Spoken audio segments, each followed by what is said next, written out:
Yo, ladies and gentlemen, welcome to the African Excellence Podcast. Today, I have a special guest for you right here in Washington, for you right there in Africa, Puerto Rico, wherever you're listening to us from. The process of buying your dream home starts right here. You're in the right place with a right agent at the right time. Buying or selling a home is one of the most important decisions you'll ever make, and you need the right agent to guide you through the process. Today, I want to introduce you to the agent with the mostest here in Seattle. The lady who has helped most of my friends not be homeless. Yeah? Quick, pop, pop. The lady herself, her name is Miss Marija Spasikova. Did I get it right? Spasikova? Marija Spasikova is a seasoned realtor with experience in real estate transactions in the states of Washington, California, and most recently Puerto Vallarta in Mexico. She's the owner also of a boutique brokerage in Renton, Washington, and Puerto Vallarta, Jalisco in Mexico, as well as the owner of a tax preparation businesses, an LLC by itself called TaxMundos. Ladies and gentlemen, give a round of applause for our big guest today. Hey, Miss Marija Spasikova. Yeah, what's the word? How you doing?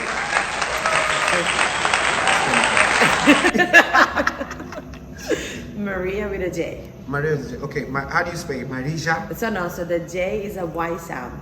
Okay, how do you say Maria? It's Maria. Maria. Yeah, so the accent is different, like Mario.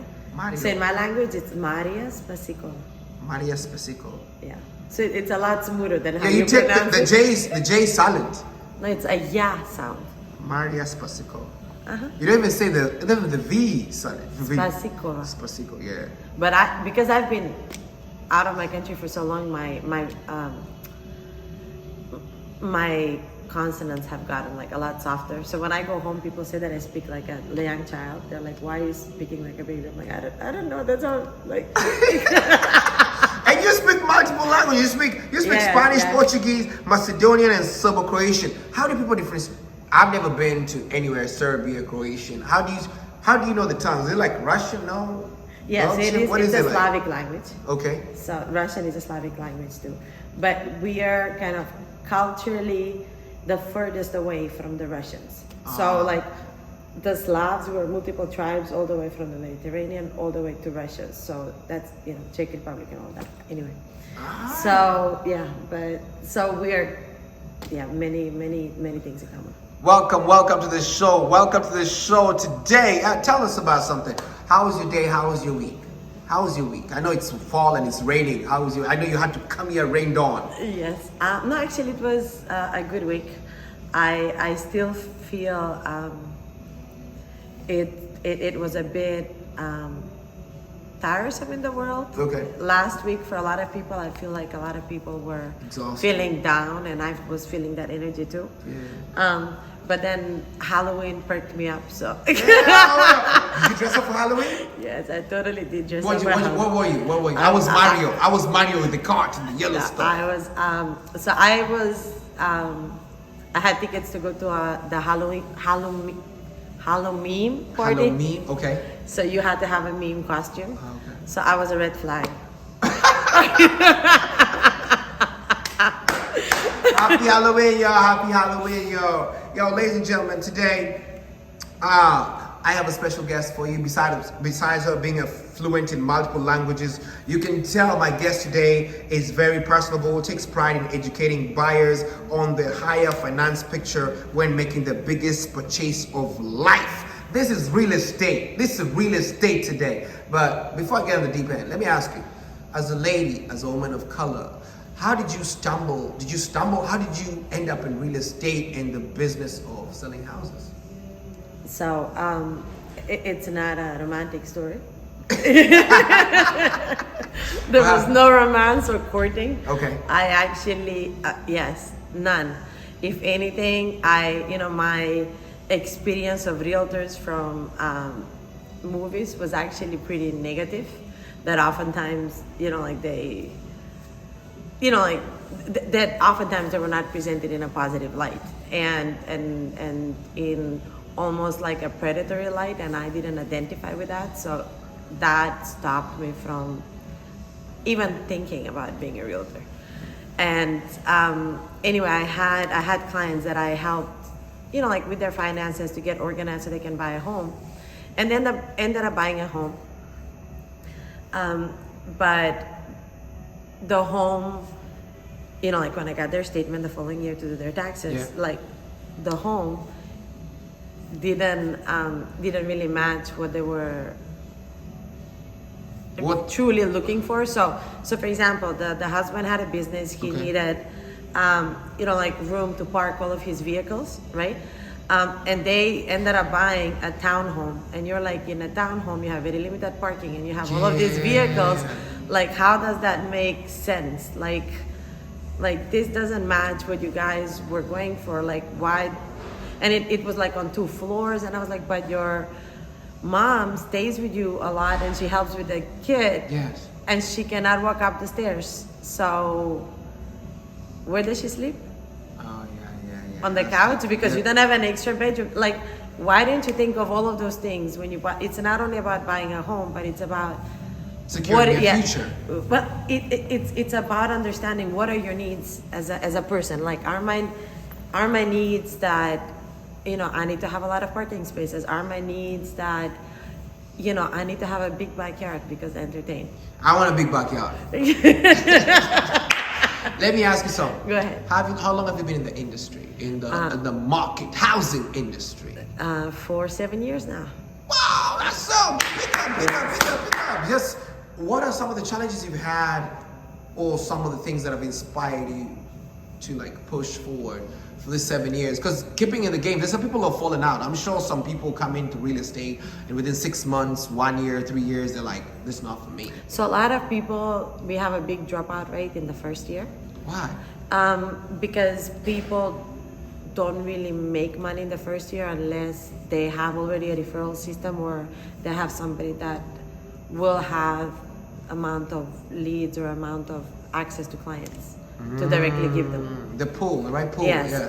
And and really though, the business is about you creating those for yourself.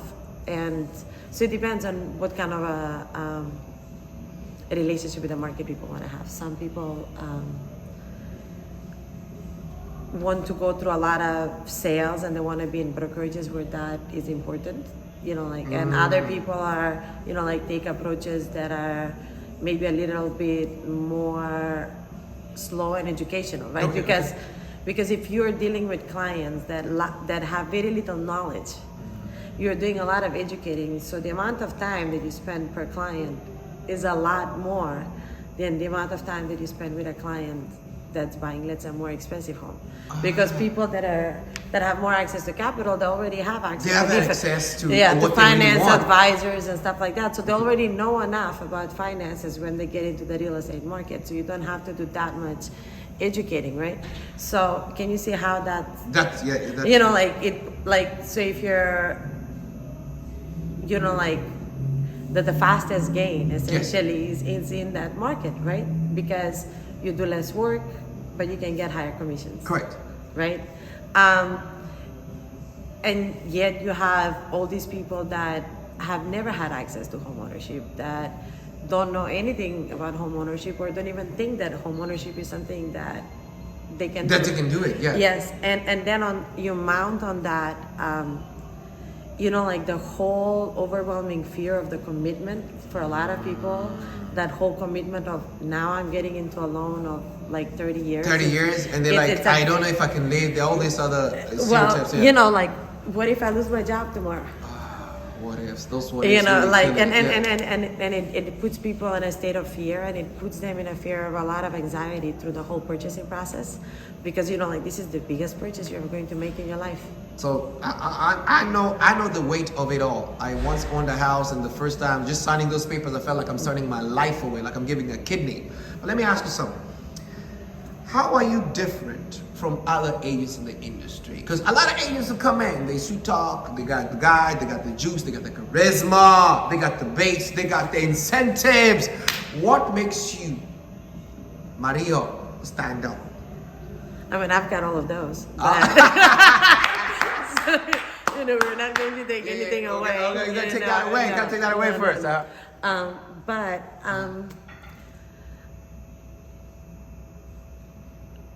think at the end of the day is integrity as a person, because I think it's very, when you're a person of integrity, you cannot do something that's ethically wrong. well, it's not even about ethical, because sometimes really just most bad solutions actually make no sense mathematically. You know what I mean? So it's not like Okay. even you're going against like, oh, you gotta do something out of the ordinary. No, just stop and bloody think, because most of the time there's a solution, but people freeze, and they don't really realize that. Oh, the lights got off. They don't really realize that that there is a solution. But anyway, we went off rail. So what makes me special? Yes. You're good. Go ahead. You're so in space today. No. So So what makes me special is that, as I said, I feel like coming from a place where, for me to be able to give one the advice of a decision of a lifetime, I need to spend enough time understanding that person to provide that advice to their best interest, right? Because I have to understand certain aspects to know the big picture, and I think when we approach life with that much care in whatever it is, not just in the home buying process, that we just live more fulfilled, happy, and I've achieved what I wanted to achieve lives. And I think home ownership is a way to do that too. Home ownership, Yeah. as an industry, as a career, how did you start? How did you stumble on? I asked that again. I'm gonna ask you again. Yeah. Because No, was your father? Was your mom? So who do you? Yeah, actually, yes. Where did you get your influence from? Yes, there is influence. So my mom is a civil engineer. Okay. Oh. Worked in firstly in like commercial construction. Okay. I think she was like the youngest female civil engineer. Oh, To work, because she started working at like 7. Yeah. And her dad, I think, worked in construction prior. Okay. And then she moved into an office job with the Ministry of Transportation. So still kind of civil engineering, but more on the road side. And then my dad, I don't know. I mean, people in my country, everybody builds houses. So my parents kind of built a building. Oh, it's like a story, like a rental, like a vacation timeshare. No, this was kind of a piece of land that I got from my grandfather, and Okay. we ended up building like a 7-apartment building. Oh, nice rental. Yes. Well, it's still not finished, but that was the idea, that we Okay. rented. Yes. Oh, Yes. awesome. So that's how You started getting the kick out, seeing. I how this always actually asked them to change the design after I saw it. You're My like, mom "This not showed it." me, my mom, and I was actually, I almost felt like mad of like, why doesn't my mom think differently about this design? You know what I mean? I'm like, why are you, Yeah. because it was so, it reminded me so of the socialist days. I don't want to say that, but the days that I was growing up. It's okay. But back in the day, because you came from a different country. Yes. So when you say politically, you're accurately depicting that time, not trying to reflect Yes. right now. Oh, you're good. And at that time, why were you doing your inspiration? Because when my dad was playing rugby, and I felt like he was dropping the ball continuously, I was referring to the people who are playing All Blacks on TV, look at what they're doing. You're not eating well. Your thighs are small. Now, when you are talking about your parents at the house, what were you looking? Were you looking at magazines? Was there a magazine or something, like a poster, newspapers? What inspired you? Where did you get your inspiration from as a young kid for design? I think from both of my parents in different ways. I think my dad was definitely the more creative, but in some ways, a lot more creative, but in some ways was just not maybe as brave. Whereas my mom was brave, but so delusional. So I was like, it's not gonna work. Yes, and that was kind of mixed with a temper, so that was very. So anyway, they were not necessarily that inspiration, but I did. You know what was the interesting realization I had? Tell me. At 13, I already knew that I'm not going to live in my country. Like I don't know what was inspiring me, like what was my vision. I just knew that it wasn't there. You knew you're gonna leave. Yes, and I told them, I'm like, I'm going to. Your leave. dreams are bigger than the No, place. I just felt like I always like whenever I grow, I experience it as if I have like wings coming out and like I can You're open like a my wings. caterpillar and this No, wings like and more I'm like out. like an eagle or something. Yeah. Something that I'm opening. You're my frustrated. You're in a cage. You need to leave. It's not necessarily a cage. It's more like maybe a cage because it is mental, I guess. So, but anyway, so that's kind of how I experienced growth. Yes. Yeah, I didn't know what and where. I somehow always imagined it would involve animals. Because You love animals. And I wanted to be a vet, and I got accepted to vet school and everything back home, whatever. It was just like You've been petting animals. Where did this come from? Because a lot of kids, especially I'm from Africa, man. So some African kids are really terrified of like animals, and you love animals. No, and they love me. It's Domestic or like the animals? everything. It's like animals, and I never even think to bond to an animal. Like I bond with like the most random of animals. Okay. And it's it's. I rescue a lot of animals too. I'm like, oh, you're not supposed to be here. Like, yeah. like things like, I had somebody like leave their cat behind in a property, and they left like a big bowl of water and big bowl of food, and the cat was like alone for a month. Nobody saw her, so she overate all of the food. She was hella depressed, and I'm like, it's okay, you can leave, but why would you leave the animal? And if you cannot take care of the animal, give it away, because that's torture. Actually take it back to like the animal rescue or something. So, and then I see situations like that, and I'm like, oh, I'll just temporarily take care of you so you get out of your depression. When you're happy, I'm not taking any order. So when you heal, I'm going to find you, and I managed to do that. Like I had you have a big heart. That's good. Well, I had this beautiful American Staffordshire, and he was from Russia. He was so beautiful, white. Oh my God, Nemo. And the owners like specifically chose him because they were training. They wanted the dog to help their disabled son, so they needed a strong dog that can help kind of pull the wheelchair. And then they moved to the US, and they kind of left the dog with me to take care of it, actually. And he was, I want to say about 7-8 months at the time, and he was already very strong. Okay. And the sweetest sweetheart. What happened? And anyway, the dad ended up having some bad liver disease, ended up getting hospitalized. So now the mom had to take care of her very sick husband in the hospital and a very disabled child, so she couldn't even like take care of the dog. Yeah, so they were like, Maria, can you take him? I'm like, you know what? I'm like, I can keep him for you for like up to a year, guys. Like, that's all I can do. You know what I mean? Like, I really, because I don't want to, they were like, no, you can find another. I'm like, no, I want you to have the opportunity to get him back, like if you get better. But afterwards, So anyway, they ended up not picking him up, and I found him an owner. But that was the one time I successfully gave the animal to somebody else. You actually took an animal and added value in terms of life to somebody else. This is beautiful, man. Yeah. Now I need an Instagram selfie with the dog.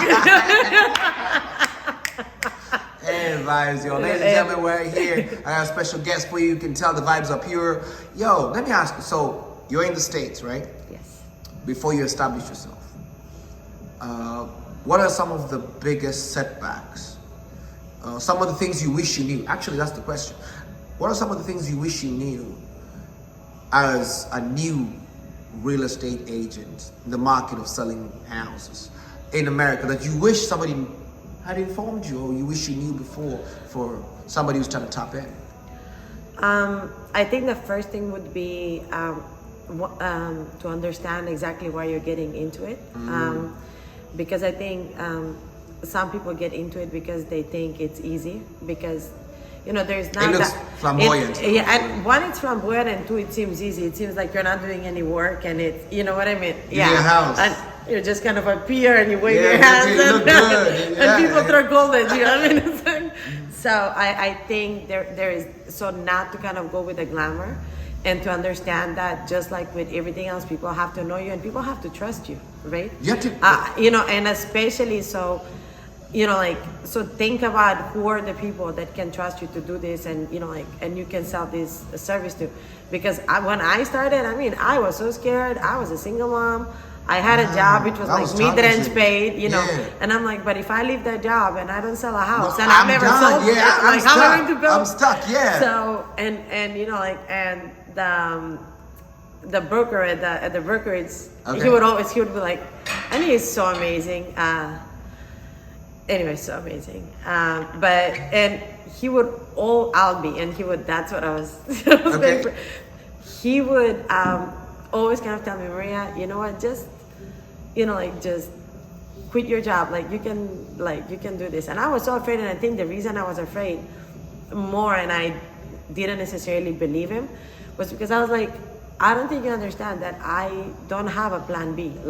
This is my plan A, and this is my plan B. There is no plan B here. You know what I mean? Yeah. You have a plan B. So if you mess up, or this is not a right goal, something can catch you in the system. And a lot of people are not in your shoes. A lot of people, anything they do, they think about what you're saying right now. Do I jump in the deep end? Because there's no baby pool. I'm either drowning or I'm not swimming. And and yes, and especially when you don't have a tribe, you don't have family, you don't I didn't have anybody. Damn, I literally hard. had never been to Washington. Before I moved to Washington, I just came.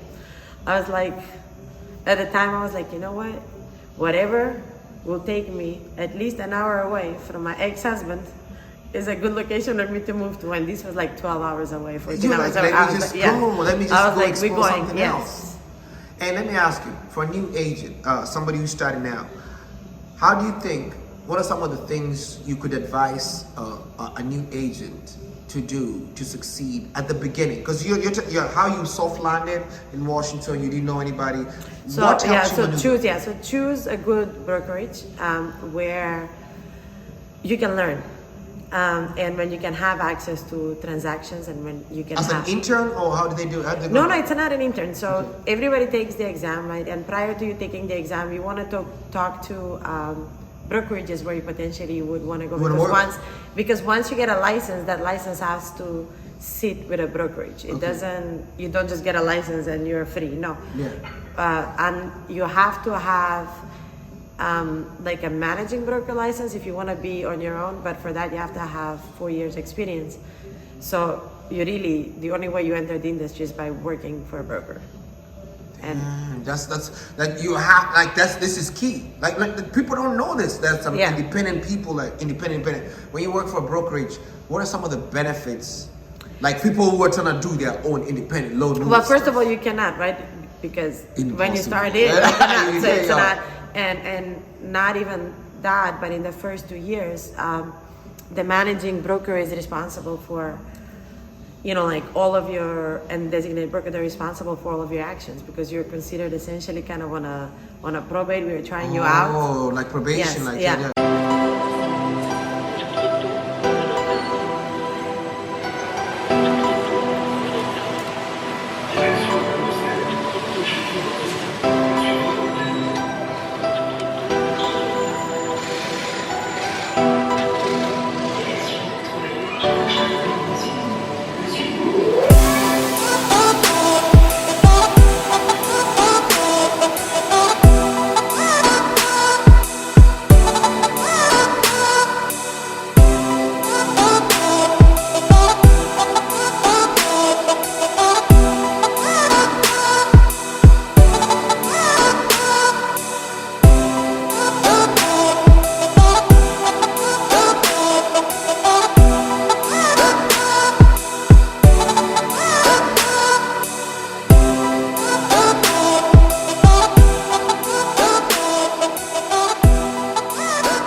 If someone was to ask you, what are your tips and tricks for buyers or sellers in the market today? What are the tips and tricks you want to drop out? So there are some shifts in the market, and Okay. we're going to see, I think, some increases in rates. Oh. So what? COVID? Not COVID. Well, I think to some degree COVID because of increased risk. Okay.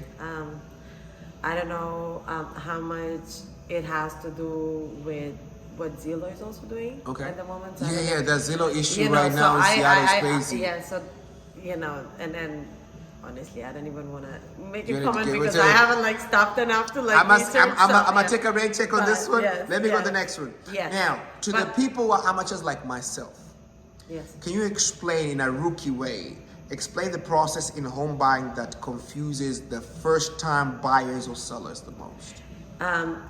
What's most confusing is how to get everything in order to qualify you for a loan. Because if you Oh, cannot yeah, get the that money, it loan. doesn't matter what house you want. It You're not doesn't- gonna get it. Yeah, and it has to be not just, and people don't realize that sometimes even having worked or having done certain things doesn't qualify you for a loan if you don't have the right paperwork to support it.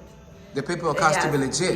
Yes. So, and they don't realize that the paperwork needs to be clean for at least 2 years. So it's not like, oh, I'm just going to fix this and I'm going to take it. No, you have to show consistency in that behavior for the bank to feel comfortable to give you a loan. So, and that consistency, one of the things that it really teaches you is how to really, like manage money. Because if you have to do all of those steps now to improve your credit, to improve, like your debt to income ratio, Yes. etc.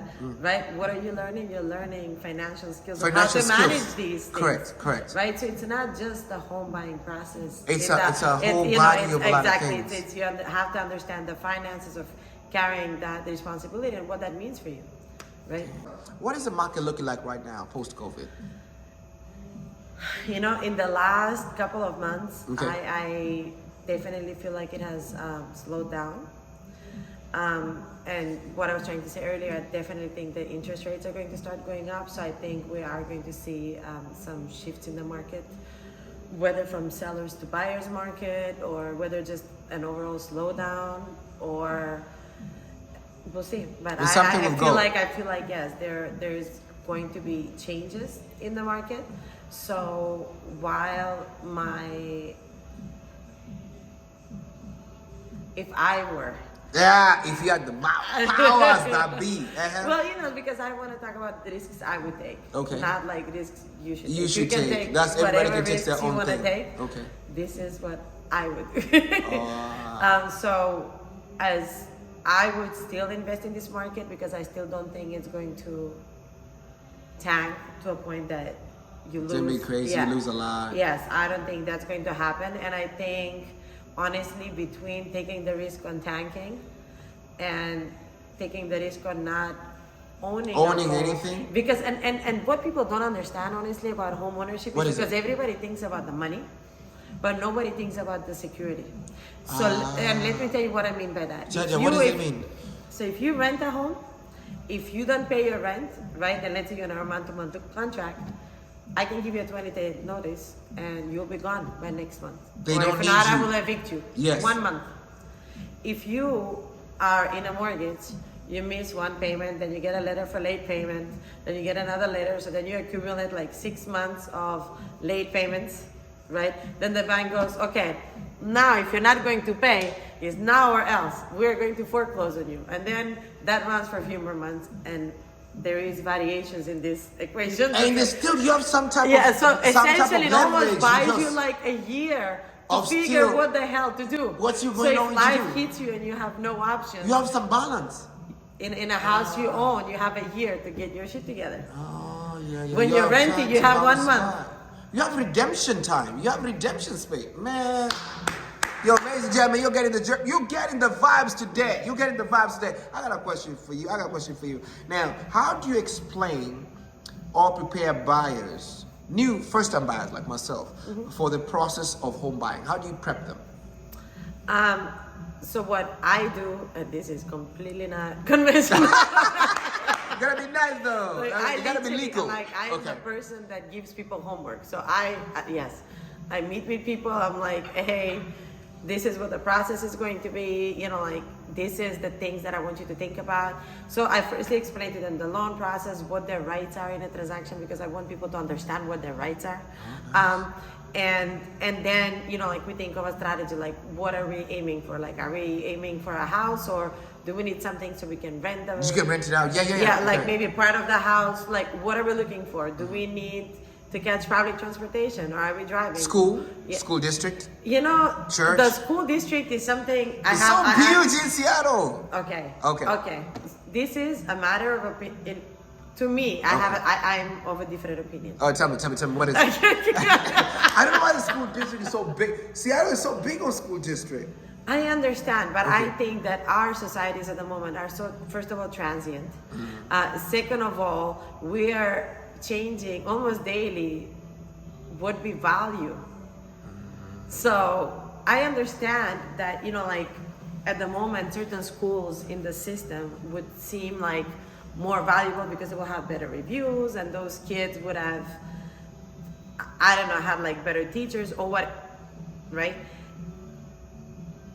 Who exactly decides the standard of that, and who exactly writes those reviews? Yeah, right. And are you telling me that you being in a homogeneous environment, which normally the best schools are, is really for your best way to learn how to deal with different situations? That means you're not like a universal person, because you're limited. You're limited. You know what I limited mean? to an And so environment. then let's talk about what is the better school district. Do you know what I mean? Like, it's all Yeah, about it's perception. not getting it. I'm getting it. It's, you know, so, and I'm it's not a saying we're construct. comparing a school where there are shootings and stuff like that, because we don't really even have schools like that in Washington. But, you know, that's not what I'm saying. But I'm just saying a lot of things are just a matter of perception. I think the fact that we narrow this to school districts exacerbates the fact that we are constricting ourselves instead of mingling with people to learn more. And if you are looking for a house and you need a new school district, you know who to call. All right, let me ask you a question that a lot of people who are in the market, the housing market business, just like yourself, are asking. Yes. How do you get leads, man? That's hard. Whether it's selling cars or selling houses, how do you end up with leads? You know, so everything in life is about credibility or perceived credibility, right? Okay, So, okay. you know, influencers, how do they get leads? How do they get contacts? Yeah. Well, they project credibility, and people believe that what they project would sell, Oh, you have to package it well. right? It's just a credibility. Yes. And that credibility doesn't have to come from packaging. It can be just what you do and what you are. Why does it have to be, you know what I mean? And you talking about credibility when you came as a new rookie in the market business, in the housing market business. How did you build credibility? How long did it take you to get this trust from people, especially as somebody from another land? I think because I spend so much time educating people, because if I educate you how to do something, then do you think I know how to do it? I am learning as I'm teaching you.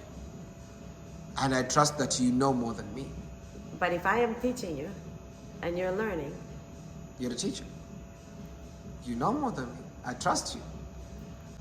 So the more you learn and the more you pass down, the more and you not trust. only that, the more you provide, again, consistency in decision making, right? Because it's really, again, all about the thinking process, right? So if you see me communicate something to you as a decision, right? Like, hey, I did this and that, and I came to this decision, you would kind of take a step back and you go, oh, you know what? That's actually a good way of taking that step. Yeah. And, you know, and sometimes it's exactly what you would do. Sometimes it's something completely different for what you would do, you know. And you're like, damn, that's a good way of seeing it. That makes sense right there. Yeah. So I kind of feel like, anyway, so I feel like a lot of what we experience is perception. Guest that we have here today also owns a tax preparation business. It's called TaxMundos. Hey, yeah. If you want your taxes done, the time is coming up. What's the deadline? The deadline is next year? No, When's it start? was October 15th, the deadline for the extensions. Just curious, man. No, people like us who are from a foreign land, we just don't touch things that concern taxes as a business. We run away, we call somebody else. How did you end up being a tax professional? You know, I heard a single mom say that she did that as a part-time gig. Oh, okay. Yeah, and because tax season is only it's seasonal, right? It's only for a certain amount of time. Yeah. So I was like, you know, it would be nice to have like something else to do. And in all honesty, I never understood how people could get their papers, give them to a tax preparer, and just trust that that person would do what they're supposed the magic to without without them understanding what is being done. And when this is their numbers, like you earn this money, like you gotta pay attention. It's not even about paying attention. It's like, why would you not understand? Like, you know the money that you're earning, right? Yes. So why would you not understand how that money moves? Because you know how much you made, you know kind of the things that you're spending money on. So you know how to maneuver the money, and you know how to, because you're touching it. So really, you just have to figure out, how do I not put this in this system? But you already know that, you know what I mean? So I just never understood how would people give that power to somebody else over there. To me, laziness, non-commitment. What is it? You know, it's to me like Financial taxes literacy? and finances are like your health. Yes, your doctor checks up on you, right? And it tells you, but the reason he tells you what is wrong with you, Is right? They're not because- just treating you. They're saying is because they want you to understand how to.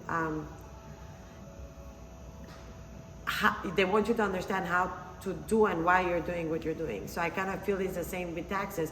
If you don't understand, at least at a higher level concept, what I'm actually doing with your numbers, you're essentially blindly trusting me. And I don't think people should blindly trust anybody. Like, why would you not rise yourself to the level that you understand what people are talking to you about, and something that can literally change your life?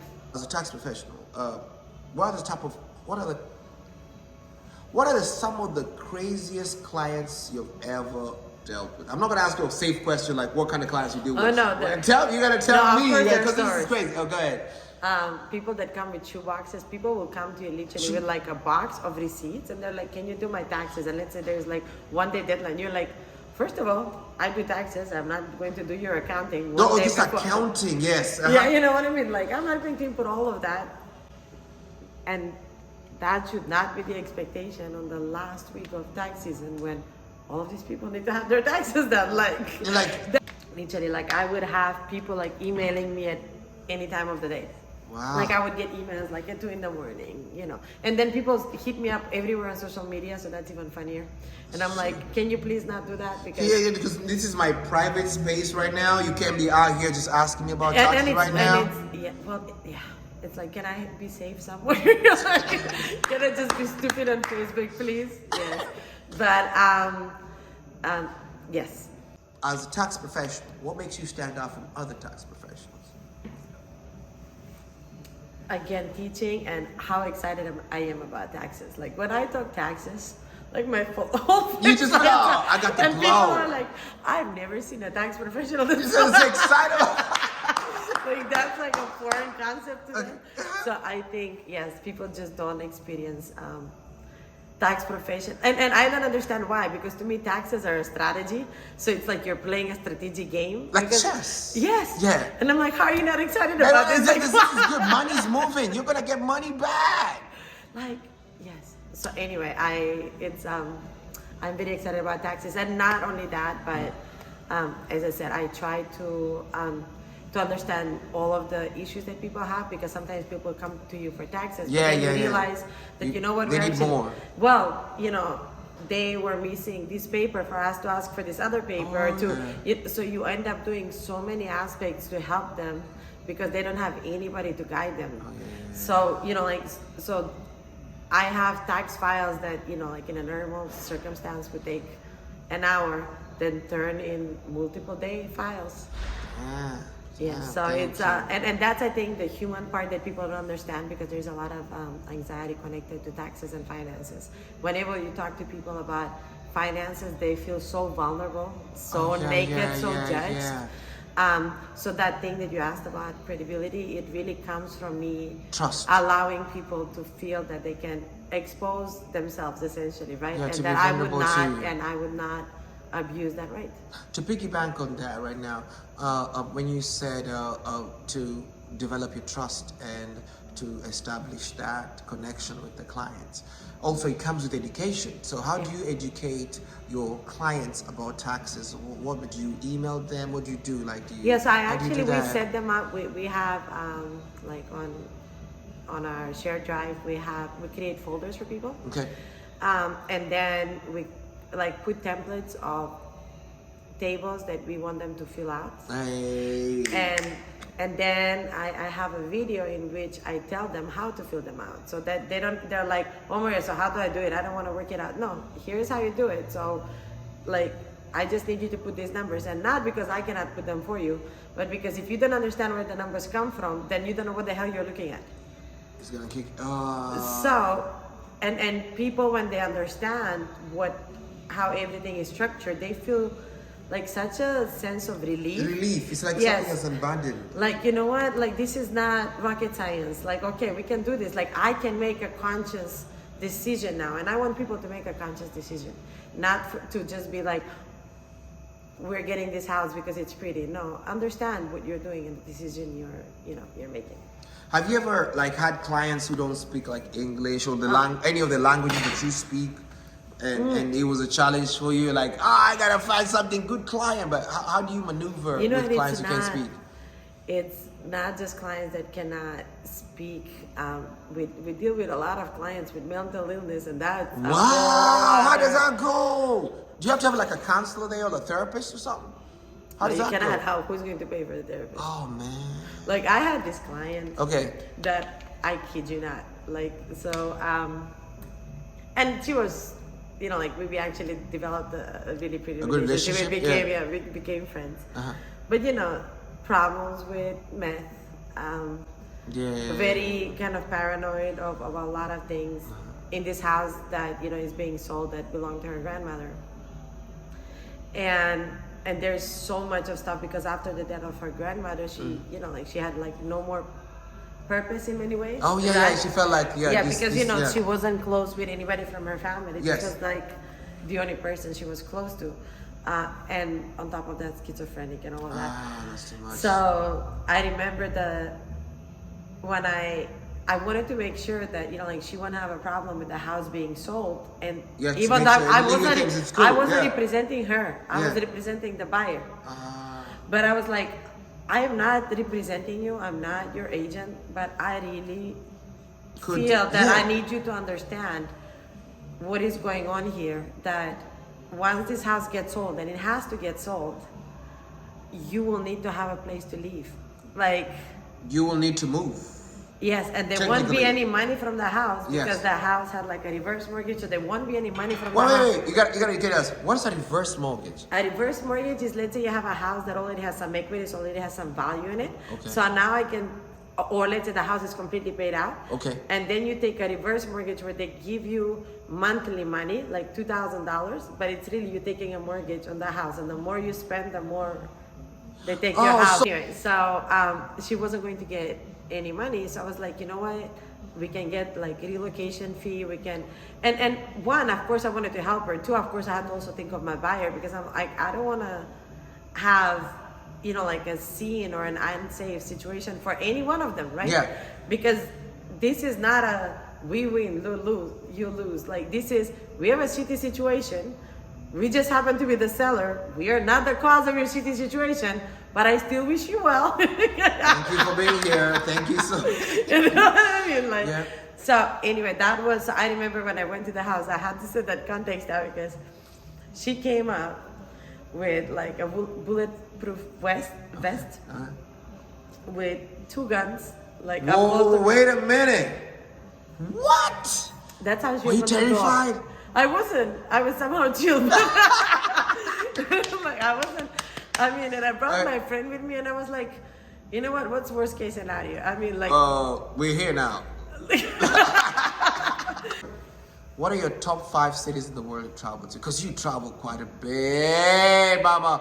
You love Afrobeat. You love Afro world. What are some of the places you've traveled to experience some of the best taste in music in the world? So, definitely Portugal. Yes. Yeah. Because Portugal was in many ways where I first came in touch with like the partner dances from Africa, so kizomba and Oh, zumba, where I yeah, got- African where I salsa, yeah, became, yeah. more familiar with samba because Okay. that's where I kind of learned samba too. So I felt that it enriched my knowledge African of knowledge of music, music, yes. to like multiple continents. Okay. London, I mean. Ah, I love- yeah. Like the Mandem heavy. I All right. mean, Okay. Yes, London is a no-brainer. I mean, that Okay. I feel like that's in so many ways my home. Yeah, you yes. like the rainy weather, just like Seattle. Seattle is similar weather to London, isn't it? Yes, Yeah. I've lived in a lot of places with rain. Yeah. I'm trying to change that. Okay. But yes, and then I do think, if you haven't visited the Balkans, even my country, nice. a lot of people don't know about my country. Like they're like, oh, she's Macedonian. What does that even mean? We just got our name changed to North Macedonia, so I'll just quickly add that too. Okay. But We just got it, like a year?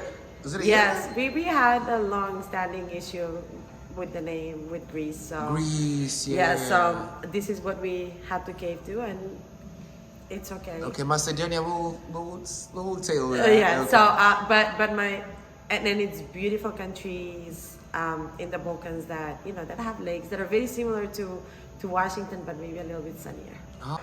What are your best places to eat in America? Like if you had your top 3 restaurants, if somebody was to surprise you, whether it's a business guy or somebody just trying to like get your number. Oh, that's to get your number. Yeah. What are some of the places you're like, yo, you better take, these are some of the things I like to eat. What are some of your favorite restaurants in there? So I actually do have a favorite restaurant, What's and that? it happens to be a client of mine. And I love it when you stumble upon people that then Just become say your you know favorite it. people. I'm like, because I I know. feel so comfortable going there, and I Okay. love the food. Okay. Star Fusion in Capitol Hill. Oh, Star Fusion. Been there once. Yes, Yeah. and I love everything from the cocktails that they do, and maybe because I'm family, so I get Yeah, like a family special discount. treatment. Like not just that, like I don't even order a drink. Like I come and they create me a They drink teach you for the guys, yeah. yeah. So I have the stuff they will bring to the table. I didn't order, so they will like, hey, try this and try that. So I feel They're so good blessed. people. Yes, Okay.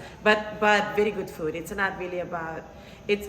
I love when people enjoy interacting with me and You're showing more me like- showing me what they're good at, right? Yes. Because you're essentially showing me, like your new dishes, and you care about me as a person, as a client. Yeah. Like enough to want to show them to me and for me to try them. Like, and how can that not be beautiful?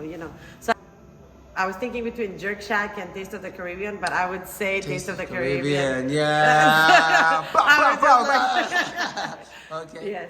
And The Shack is cool too. They have good food, but Yes. Taste of Caribbean mine is more. I feel like they're different moods. Yeah.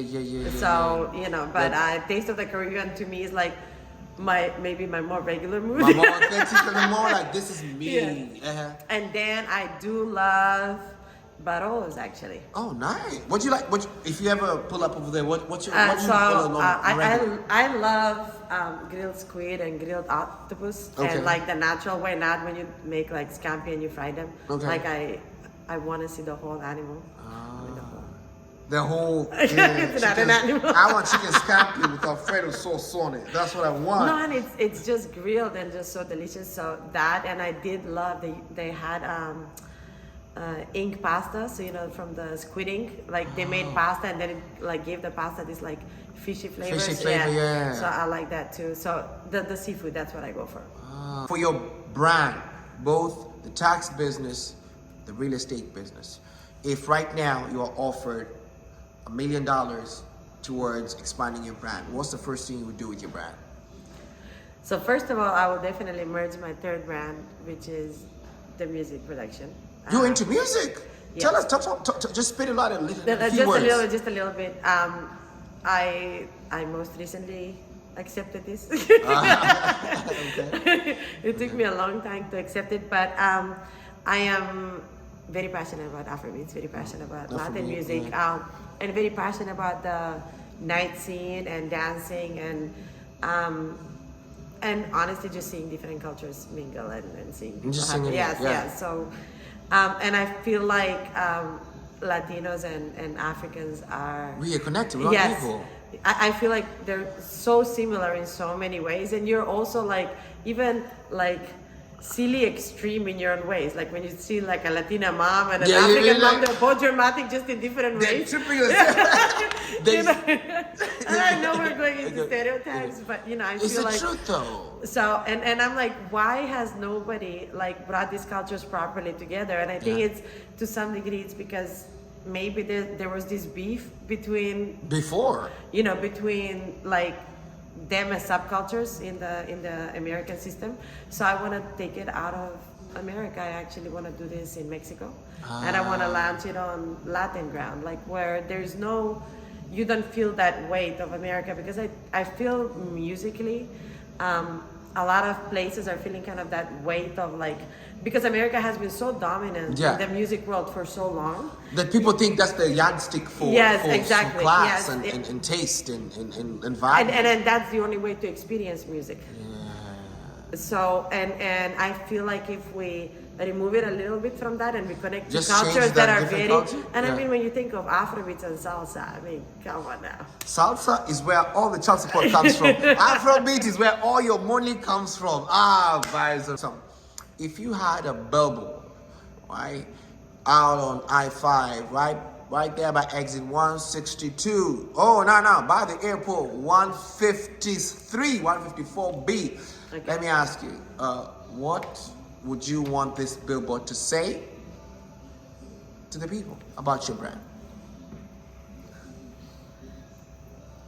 I don't want so I am not a Muslim, but the one thing I love about Islam is that it doesn't use images. Oh yeah. To convey a message. Yes. So there's no image of God. No there are words. Yes. So I don't think that any image that is out there, and even if there is, I don't think that image should be the only thing that portrays me. Okay, so if this billboard was there, no image, blank sheet, what would you want it to say? I just wanted to say, the name of my company in Mexico is Along Que Maria. I don't know if I told you that. Along Que Maria? Yeah, so I just wanted to say that. Along Que Maria? Yes. .com, anything they can Google or just Along Que Maria? I mean, if it was a big billboard, yes, it would be with my... No, because I wanted... It's like Trump. When you see Trump, you don't say, is it Trump? That's negative energy, though. You're positive energy. No, because I think... I don't see anything... I think positive and negative is so much about context, but let's not even get into that. That's another paradigm. We're going to get in the next context, yo. Anyway, ladies and gentlemen, it's been dope. African Excellence right here with the biggest real estate agent, superwoman in the state. Right. One parting shot for anybody who's listening to you. One piece of advice. If anybody's going to take anything from this interview, what's one thing that has kept you? Actually, two questions. What's one thing that has kept you in the game? Like discipline in the game, what's kept you, because you've been in for years, 7, it's not, people drop out. And the last question is, what's next for you? Okay, so advice on kind of what to keep you in the game. Don't necessarily see it as, understand that there is work, but also understand that it's an expression of your growth, right? So try to be fast. I fascinate myself all the time. Like I amuse myself, like it's nobody's business. So that's why, when people say, oh, so you're so confident. I'm like, I'm like, or like when you tell me, oh, you look beautiful. I'm like, thank you for the compliment. Thank you, but I know. Exactly.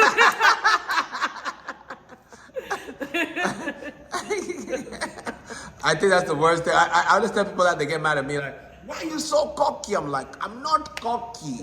I'm a cock person, but I'm not cocky. I'm just telling you that I know. I'm just saying I acknowledge that you acknowledge that I acknowledge. Like, why do I have to melt and somehow give you this whatever? Thank you. I know, but thank you. But go ahead. So that's first, and then what's the next for me? I don't know. So when you ask like what is the advice that I want to give people, just keep on doing. So I believe in yourself. it's not even believe in yourself. Just do it. Just be bloody curious to do it. Bloody curious. That's the word. Bloody Like, curious. like I got into real estate out of spite. I told you those. Yeah, clients it wasn't were even like, passion. Some people think it's always about happiness. No. Vibes. They were like, Maria, if you know so much about real estate to like shit on the whatever choice we made, why don't you become an agent? I was like, challenge accepted. Challenge accepted.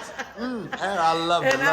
And then I realized that really the profession is about the knowledge. And then when you make it about the knowledge, then all of that, what I told you, it disappeared, because I was like, you know what? I don't have to sell an image of a salesman because I don't feel like a salesman. I'm just providing a service. I see myself as an educator. Yeah, you're serving the community. Like, and how is me educating you in the process, you getting a house, different from you paying the same amount of money to go to a motivational speech? Yes. Oh yeah, if somebody's gonna. And you're getting both mindset change. You're getting. And mine actually see practical results. Yes. I don't send you out to the wolves. Vibes. What's next for you though? Where should people expect from you in the future? What's next for me? So I truly hope music plays a big part of my life. Okay. And real estate continues to, and taxes too, of course. But I think it in that specific order. Okay. Only because I truly want as part of my brand to have joy, and I want my joy to be kind of presented through real estate. So, and again, I love branding, but like how Bacardi has a feel to it and a Latin vibe, and I want my brand, like when people think of it, to kind of feel confident in knowledge, to be happy with the music I play them, and then just to feel safe. To feel but like that's kind of your energy. You want it in order to just infect people with happiness. In my own way, yes, by providing them stability through, you know what I mean? And I know it sounds very, whatever it sounds, metaverse. You said metaverse 5 more times. Elon Musk is going to call us. We're going to go to the moon. I know, not more than once. Ladies and gentlemen, today has been an amazing evening. You know who we've been hanging out with? The realtor with the mostest experience, the real estate guru of Washington, California, and most recently Puerto Vallarta in Mexico, Marija Spasikova. How do you pronounce it in the Russian part? Don't tell me the English. The Marija Spasikova. Va. I thought the V was silent. Okay. Because I put the accent in a different place. So. Marija Spasikova. There we go. We are here with the best real estate agent. I want to, when I have a daughter, my next one, I'm going to call her Spasikova. Just because. No. I'll see if I will just make it spicy. But yeah, ladies and gentlemen, we're here. If they want to follow your social media, where can they find you? So my handle on Instagram, yes. Balanced, because Balanced Realty is my brokerage. Yes. Balanced Realtor. Okay. And then I have all of my sub pages from there, but really balance-realty.com. It's gonna be at the bottom, guys. It's gonna be at the bottom. I'm gonna put it up on the tag. And honestly, just Google my name. I'm the only one in the world. I am very stalkable. Thank you. Ladies and gentlemen, it's been a real podcast episode. Marija Spasikova is going to be coming in again. My friend, my sister, fam of the Boasters. If you have any questions, please shoot me. I'll shoot you. This podcast will be available on all platforms. Thank you again for coming. Of course. Yeah, everybody have a good night. Tuned in, and please buy houses, man. Buy houses, man. Get in the mortgage business so my sister can get some money so we can go to France. All right? Yo, have a good night, yo.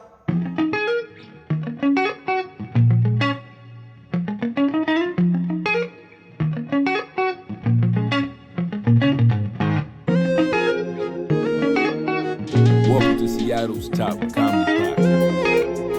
African Excellence, hosted by the hilarious